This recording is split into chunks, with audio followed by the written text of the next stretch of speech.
Parler vrai sans langue de bois, sans tabou, en confrontant des avis différents sur des sujets société. Voilà l'objectif de l'émission que j'ai l'honneur de vous présenter. Bonjour, je suis Paul Olivier et je suis heureux de vous présenter notre deuxième émission, Carte sur table.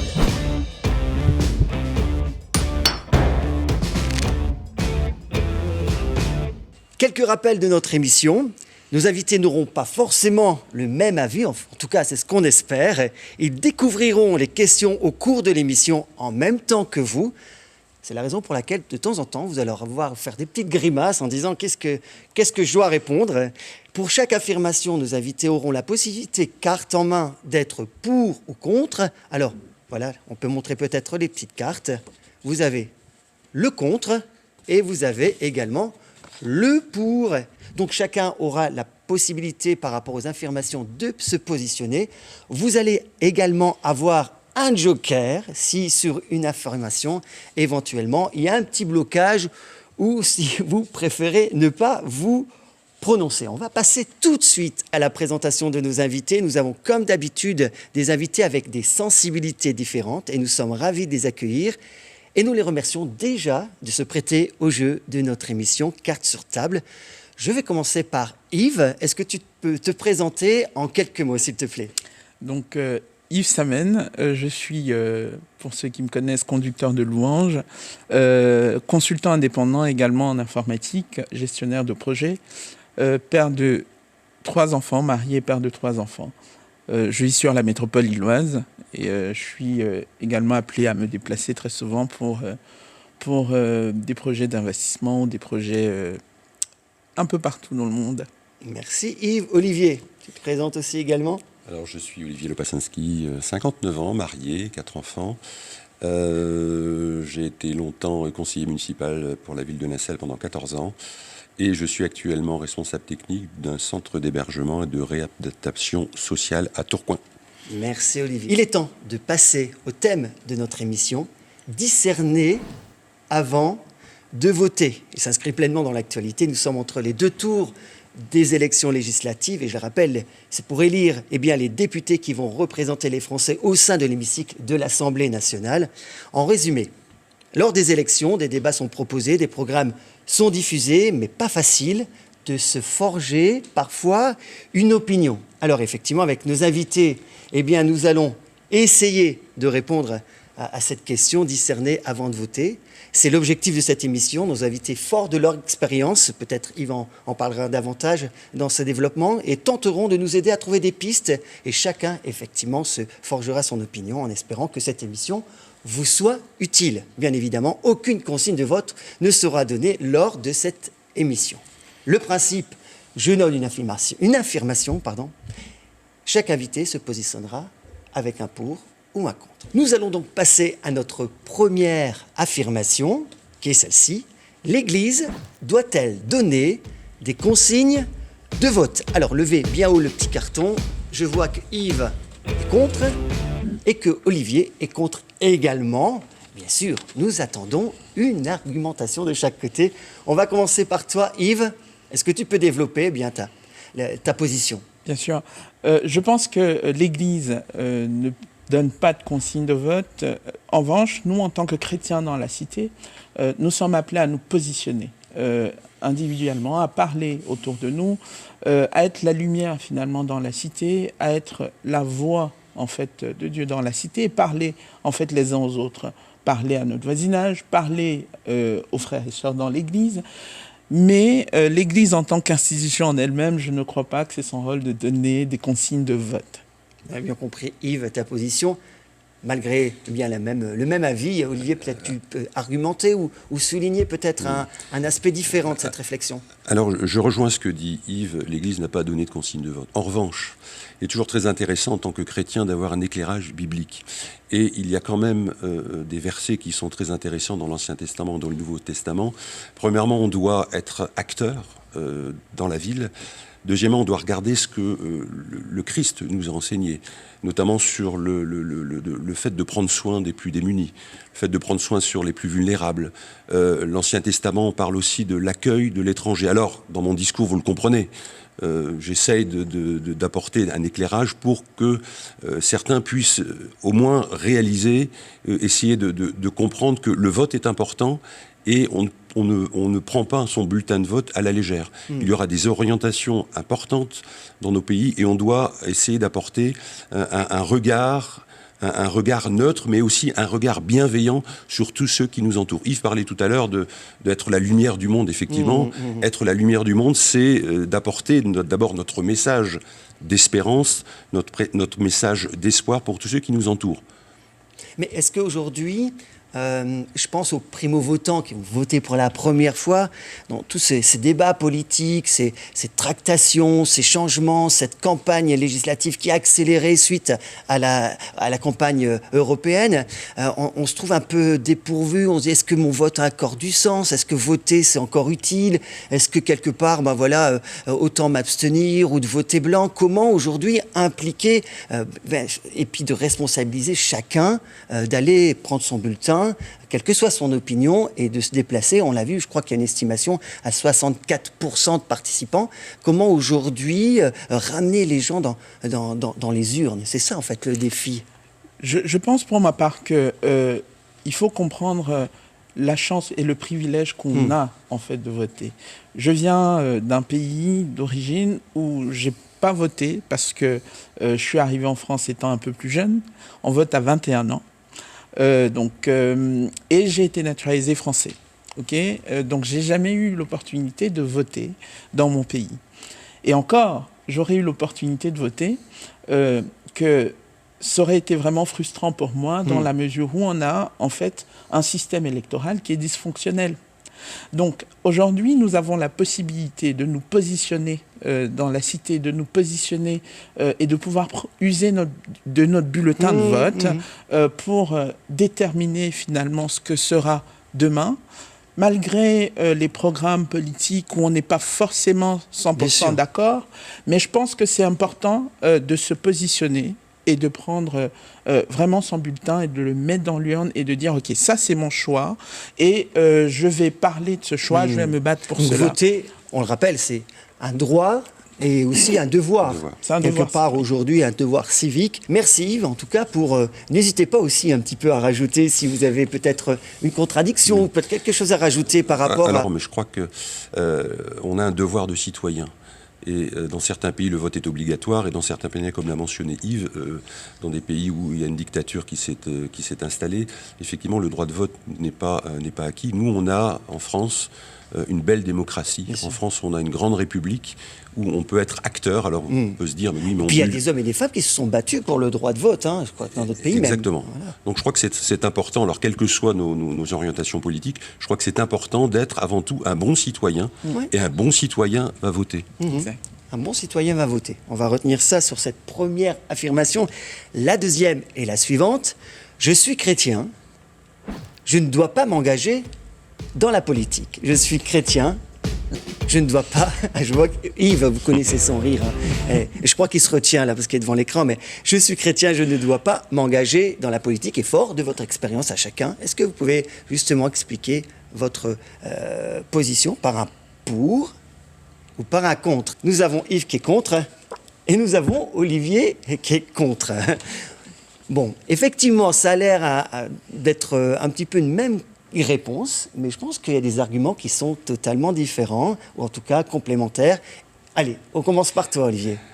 Alors, moi, j'ai eu un engagement politique à partir de 2007 qui s'est fait naturellement. J'avais toujours ça, cet engagement au niveau du syndicalisme, au niveau de la politique. J'ai toujours eu, au fond de moi-même, l'idée d'être acteur dans la cité, mais aussi, je parlais d'un rôle, d'un engagement syndical, d'être acteur dans mon entreprise. D'accord. Je crois que faire de la politique, il faut reprendre le terme dans son sens le plus noble. Faire de la politique, c'est être acteur et dans la gestion de la cité.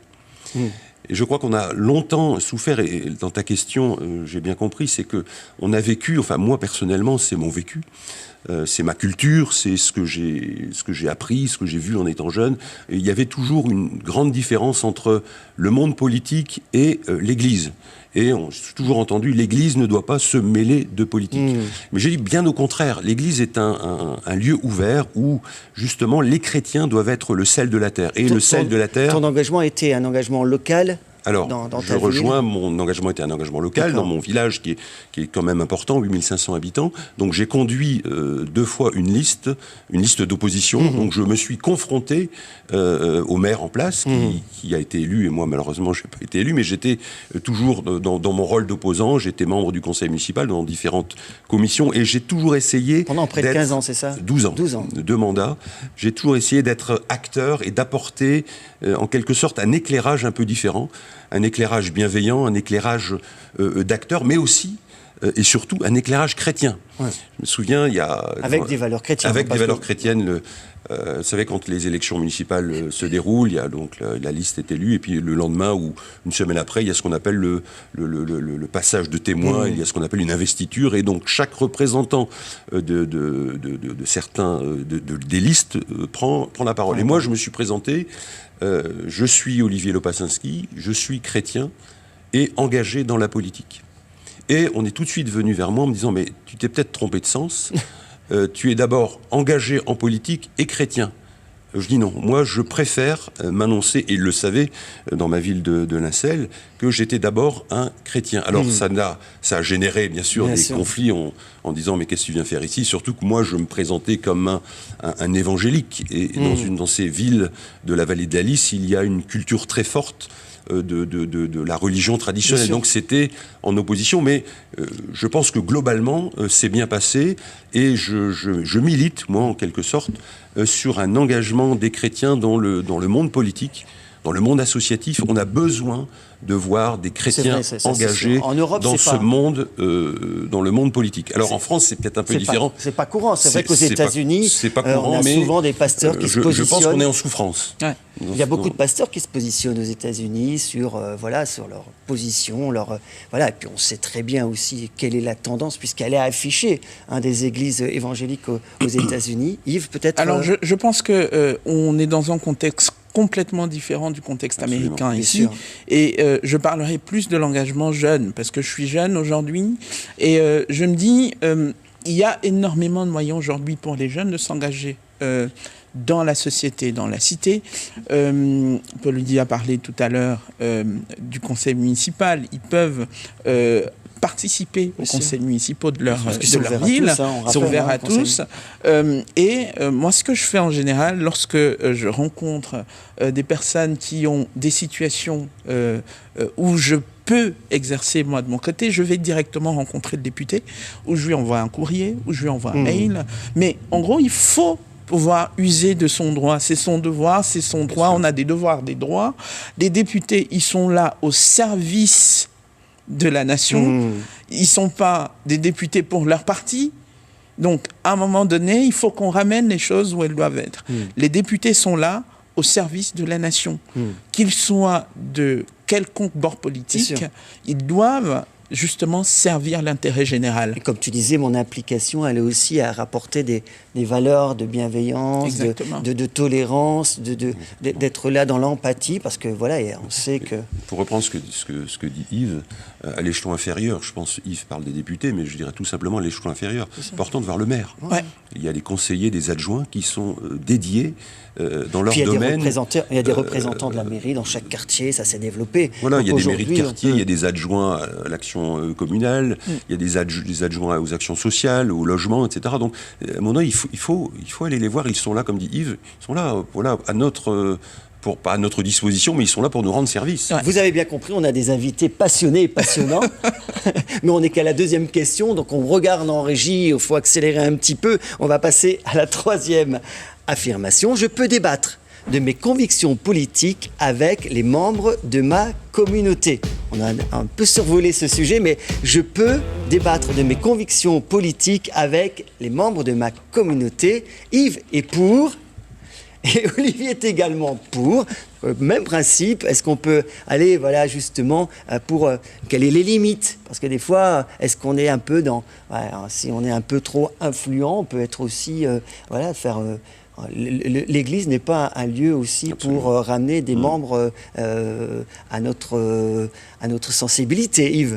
Non, je pense qu'il faut sortir un peu de la manière dont on voit les débats se dérouler sur les plateaux télé. Ouais, tu disais D'accord. tout à l'heure. C'est pas la politique ou bien le débat politique, c'est pas un débat où on s'envoie des invectives. Nous devons être bienveillants, c'est la base. En fait, dans nos discussions, nous devons porter la bienveillance. Et nous devons porter le regard sur l'autre, sur la situation de l'autre, sur ce qu'il a en face. Et très souvent, je pense qu'il y a des réactions ou des propositions simplistes à des problèmes compliqués. Et il ne faut pas faire très souvent de nos cas des généralités. Donc, il faut toujours avoir à l'idée, lorsqu'on débat avec des membres de la communauté, l'intérêt général. Est-ce que c'est une problématique qui est systémique? Est-ce que c'est une problématique qui est très personnelle ou autre? Et donc, rentrer dans un débat avec quelqu'un, mais en étant bienveillant, dépassionné. C'est important, ça, dépassionné. Parce que ce qu'on a depuis tout à l'heure, on a des gens bienveillants, passionnés, mais dans le bon sens du terme. Et je pense qu'avec Olivier, on n'est pas forcément d'accord sur tout. Mais avoir un débat complètement dépassionné, ça change complètement de ce qu'on voit sur les plateaux télé à longueur de journée. Aujourd'hui, la vitrine de la politique, c'est ce qu'on voit au quotidien, cette surexploitation des candidats dans les réseaux sociaux. Avant, on n'allait pas dans l'intimité des candidats. Maintenant, on cherche l'image qui va faire du buzz. Je vois l'autre fois, à peine sorti, on va prendre un morceau d'un événement qui s'est passé dans la rue et on va l'exploiter, le surexploiter. Et c'est ça, en fait, aujourd'hui, qui déforme un petit peu la vision qu'ont des gens de la politique. Alors, je vais revenir à la question initiale. Est-ce qu'on peut débattre des sujets politiques? Je dirais oui. Dépassionné, moi je dirais pas forcément. De ses convictions. On peut être passionné. Alors moi j'essaye politique, toujours, parce que vous connaissez cette expression, si vous voulez un repas qui se déroule très bien, il ne faut jamais parler de politique. Alors moi, souvent j'en parle de façon passionnée, mais passionné en étant dépassionné. J'essaye toujours d'apporter un regard biblique, parce que moi personnellement, mon socle, mon repère, c'est ce que dit le Christ, que dit la Bible. La Bible ne dit jamais qu'il ne faut pas s'engager, etc. Justement, il faut apporter la lumière. Alors, moi, mes convictions, je les défends. Plusieurs les connaissent. J'ai souffert longtemps En plus, j'ai une orientation politique qui n'était pas dans le sens de certains mouvements évangéliques. Voilà, j'ai une orientation qui était classée divers gauche, et j'ai souvent reçu et entendu des colibés en disant, bien sûr, c'était de l'humour, c'était de l'ironie. Voilà. Mais moi, j'ai jamais eu de gêne. Je me suis jamais caché. Les personnes qui m'entourent connaissent mes orientations politiques, mais je rejoins ce que dit Yves. Mon principe fondamental qui m'a toujours conduit, c'est d'abord la bienveillance, et là je rejoins tout à fait Yves, mais surtout travailler pour l'intérêt général. Moi, Olivier, j'ai pas besoin d'éclairage, j'ai pas besoin d'avoir mon nom sur une affiche. Moi, je veux être acteur pour le bien-être de la société, pour l'intérêt général. C'est ce qui m'a toujours animé. Je pense que c'est important de le souligner, et peut-être aussi ça peut revoir votre réflexion. Un vote, ça va bien plus loin qu'un papier qu'on met dans une urne, et voter pour un homme ou pour un parti, ça montre aussi son application personnelle à la vie de la cité. Je pense qu'en tant que chrétien, on doit être aussi participant à ce domaine de la vie associative, sociale, communautaire. On va passer à la 4e affirmation. Je peux voter pour un parti qui ne partage pas mes valeurs chrétiennes. Je peux voter pour un parti qui ne partage pas mes valeurs chrétiennes. Alors, Yves dit pour. Je dirais pour aussi. Alors voilà. Il y a un pour mais.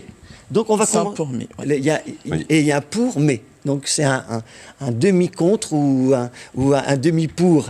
Allez, Yves, peut-être sur cette affirmation, je peux voter pour un parti qui ne partage pas mes valeurs chrétiennes. Bien sûr, je pense pour ma part que nos valeurs sont vraiment notre socle. ok, et j'ai des convictions profondes qui sont ancrées en moi, et je sais ce que j'exècre également. Je sais ce que j'exècre. Ouais, donc, ce avec quoi je ne suis pas du tout oui, ce que tu d'accord. repousses. Et donc, si je suis dans une position demain où j'ai à faire le choix entre ce que je repousse complètement et j'ai envie de dire le moindre mal, je m'excuse de l'expression, je pense que je serai appelé à faire ce choix-là. C'est un vote de désapprobation. C'est ça, c'est plus un vote de désapprobation qu'un vote je souscris finalement. C'est un peu ce qui s'est passé, si tu veux, Paul-Olivier, à la dernière élection. Beaucoup de personnes, en fait, ont voté pour le camp présidentiel, non pas par adhésion, c'est un vote aussi de désapprobation de l'offre politique. Contre, c'est ça, on vote contre l'offre politique qui nous est proposée. Alors, ça ne veut pas dire qu'on a en face de nous des personnes... je veux dire, quand je fais ce choix-là, je ne suis pas en train de dire à cette personne-là, écoute, je suis d'accord avec toi, mais je suis en train de dire... encore avec toi, je peux discuter. Ouais. Mais quand je me positionne par rapport à un primo-votant ou même quelqu'un, comment je ne me retrouve pas dans les propositions. Soit elles sont floues, soit elles sont tellement variables en fonction justement des coalitions. Des fois, on voit des hommes politiques qui se positionnent par rapport à une situation et parce qu'on a fait une coalition, on trouve le compromis. Comme tu disais tout à l'heure, c'est des effets d'annonce. Il y a beaucoup de ça. C'est compliqué aujourd'hui. Si je ne m'y retrouve pas dans tout ce qui est proposé, est-ce que le vote blanc pour toi est aussi, on sait qu'il n'est pas comptabilisé en France, mais le vote blanc est aussi quelque part une façon de se positionner. Peut-être Olivier Rouget. Alors moi je vais essayer d'être simple. Je dis qu'il n'y a aucun parti politique en France qui devrait ou qui pourrait avoir notre adhésion complète. Je m'explique.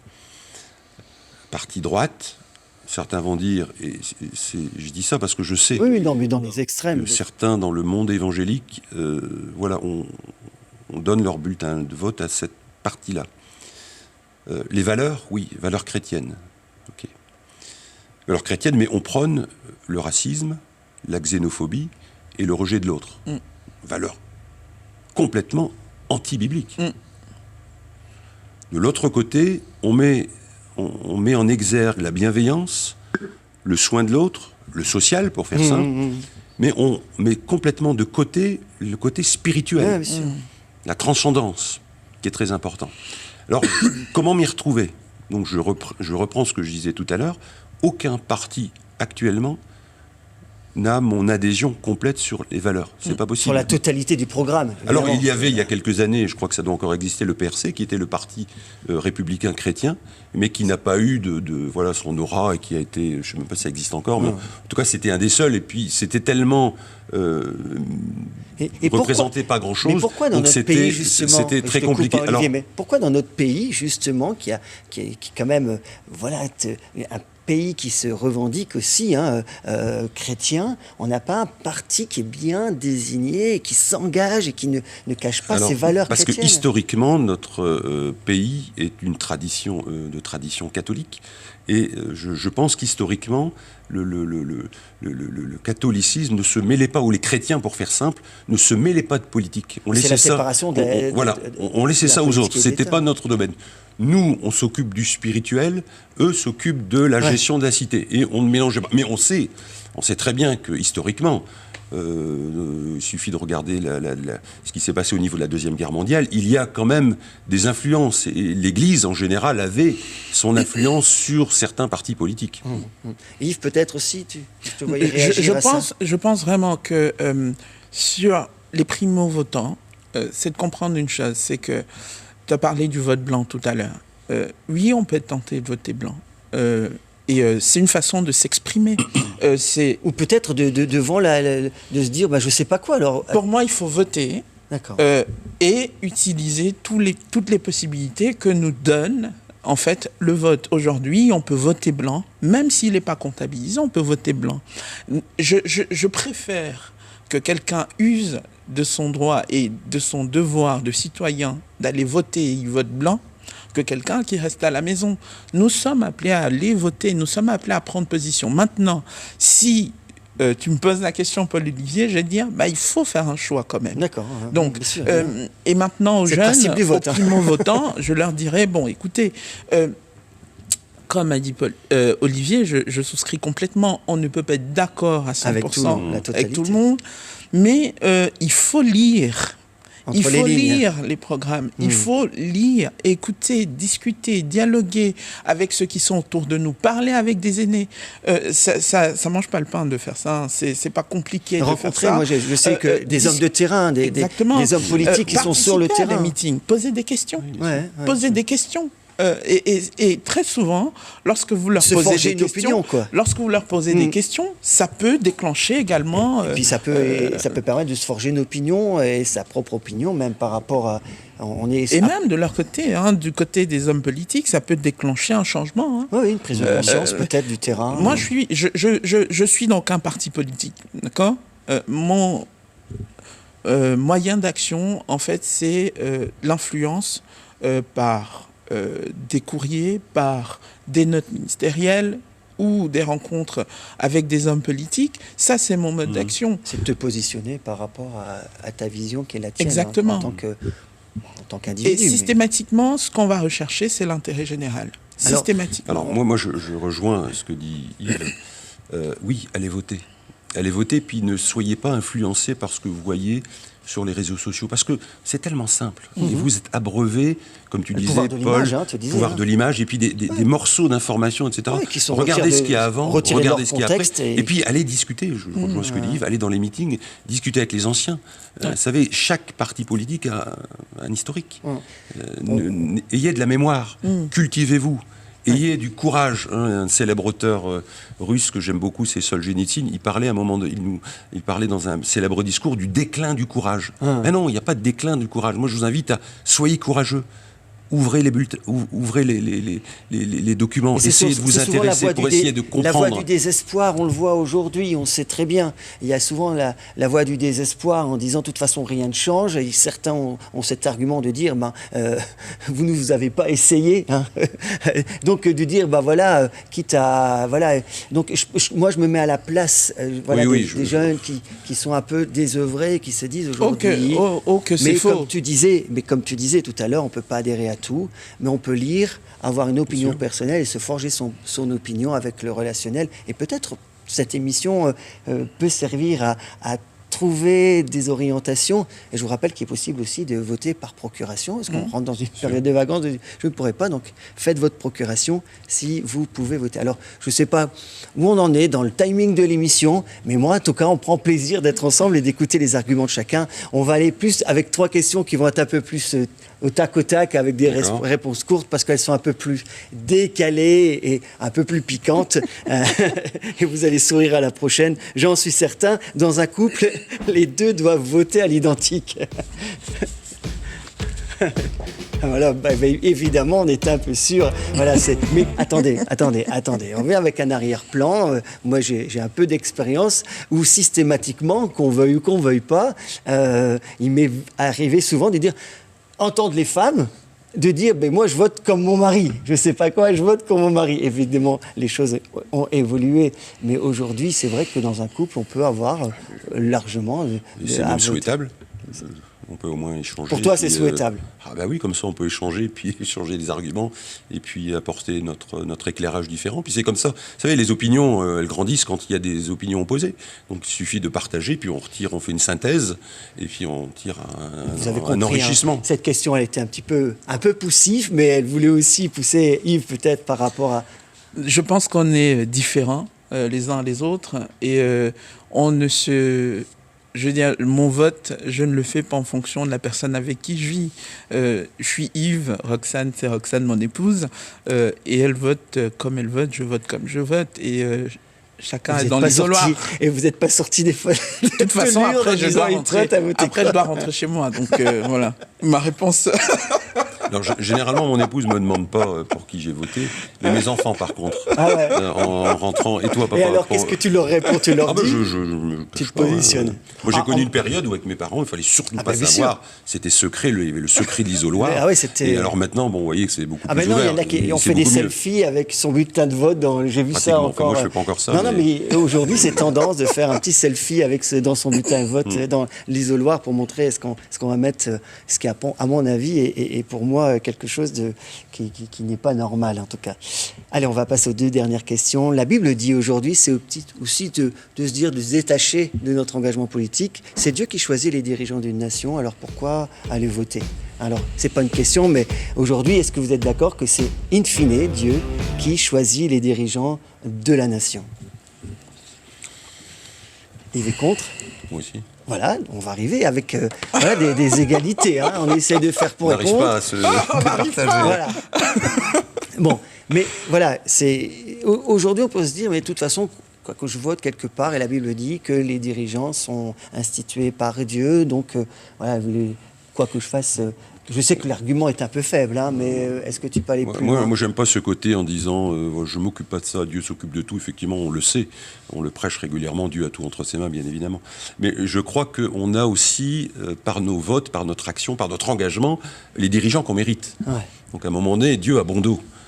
Dieu, bien sûr, il tient l'univers entre ses mains, les institutions, voilà, les dirigeants, la Bible nous le dit, c'est lui qui élève, c'est lui qui abaisse, etc. Mais en fait, je pense que faut le comprendre, un éclairage un peu différent, dire que moi, par mon bulletin de vote, je peux apporter et voter dans un sens où je peux avoir les dirigeants que je souhaite et que je mérite. C'est le principe de la démocratie. Absolument. Alors on peut dire, vous savez, des gouvernements totalitaires et des dictatures infernales, on peut dire, mais Staline, c'est Dieu qui l'a voulu, sûr. Hitler, c'est Dieu qui l'a voulu. Oui, non, mais dans voilà, les extrêmes, c'est pas bien le sûr, cas. cette réflexion, elle est... C'est parce que, à un moment donné, les citoyens, je reprends l'exemple des Allemands, ils l'ont pas vu venir, mais voilà, à un moment donné, par leur silence, par leur manque d'engagement, ils ont eu le résultat. Voilà, ils ont eu ce qu'ils ont eu. Hein. Moi, je pense que tu peux aller dans le même sens. Je pense que on peut prendre l'exemple de Dieu qui envoie chercher finalement David pour régner.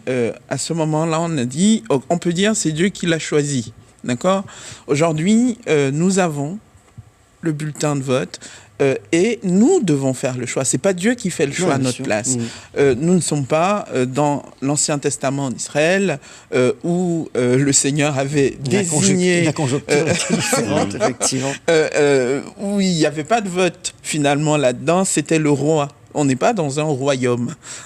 C'était Dieu qui passait du coup par le roi pour dire, ok, Joseph va régner en tant que Premier ministre. Voilà, non, c'est pas ça. Aujourd'hui, nous avons le pouvoir de désigner qui nous voulons comme dirigeants. C'est un privilège, comme tu le disais tout à l'heure par rapport à certains pays. Vous savez, j'ai envie de changer de président. J'ai envie qu'on change de président dans mon pays.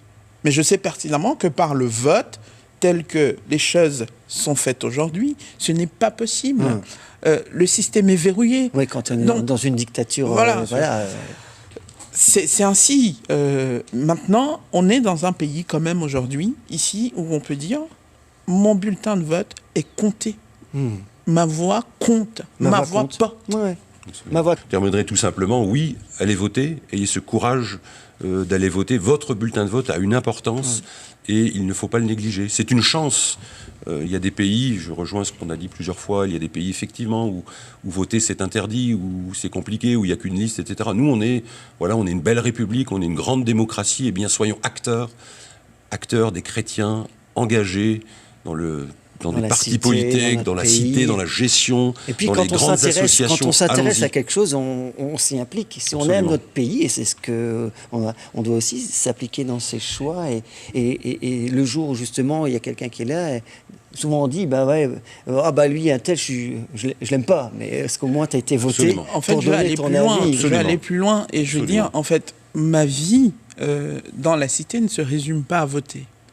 Et je vais plus loin. En fait, nous devons nous engager. Une application. Nous devons nous engager en solidarité. Nous devons nous engager en fait, dans notre quotidien. Être présent. Finalement, dans notre quotidien. C'est pas juste je vote et puis c'est terminé. De toute façon, je vais voter encore dans 3 ans ou dans 5 ans. Ça va pas changer grand-chose. Voilà. Mais en fait, il faut comprendre que nous sommes la lumière du monde. Nous sommes le sel de la terre. Si le sel perd de sa saveur, avec quoi la lui rendra-t-on? Rien. En fait, il est bon à rien, finalement. Et je vais terminer avec ce passage, c'est dans Jacques 4, c'est le dernier verset d'ailleurs, où Jacques, il nous parle et il nous dit, en fait, si tu sais faire le bien et tu ne le fais pas, en fait, tu es en train de pécher. Et en fait, aujourd'hui, je pense que le vote, c'est juste un instant, mais nous avons, en fait, aujourd'hui, en tant qu'enfants de Dieu, la possibilité de faire du bien autour de nous. Et finalement, pour moi, l'engagement politique, ou on peut l'appeler engagement politique ou autre, c'est de faire le bien dans la cité. Et donc, qui mieux que des chrétiens pour faire du bien, en fait, dans la cité? Bon, on attend que vous soyez plus visible dans les prochaines campagnes électorales au niveau local, parce que moi, aujourd'hui, en tout cas, si j'avais deux candidats, j'aurais du mal à choisir entre les deux. Et je voudrais simplement terminer par un petit verset aussi. Prions pour le bien de la cité, pour ceux qui nous dirigent, quel que soit le parti politique. Et effectivement, peut-être que le soir du 7 juillet, on aura probablement, ou je ne sais pas, on aura peut-être une surprise, ou peut-être un candidat qui ne correspond pas. Mais moi, personnellement, je continuerai à prier pour lui, pour le bien de la cité et pour la paix en France. Soyons des ouvriers de paix, soyons des acteurs dans la bienveillance. Puis la Bible dit aussi, nous incite même à prier pour nos autorités, quelles qu'elles soient. Donc après, pour moi, c'est passionnant. Hein. On continue. Non, on me regarde derrière en disant, on a tout dépassé les chronos. Donc voilà, on va arriver au terme de cette émission. Je vous remercie infiniment de votre débat, ce débat. Merci. Passionné, mais passionné dans le bon sens, avec des hommes qui ont cette réflexion et ce regard. Et j'espère que vous, en face de votre écran, vous allez avoir peut-être des pistes. En tout cas, la conclusion, c'est voter, c'est un droit et un devoir et une chance de pouvoir voter. C'est ainsi que s'achève notre émission et bien évidemment, les échanges et les avis exprimés par nos invités n'engagent pas l'église locale Lille Métropole qui organise cette émission. Libre à chacun de faire sa propre analyse. J'espère que vous avez pris autant de plaisir à regarder cette émission que nous avons eu en tout cas à la faire. Si vous souhaitez réagir à cette émission, laissez-nous un petit commentaire via le mail que vous allez voir inscrit en bas de votre écran. N'oubliez pas, dans cette émission, nous prenons le parti de parler vrai sans langue de bois et surtout de toujours mettre carte sur table.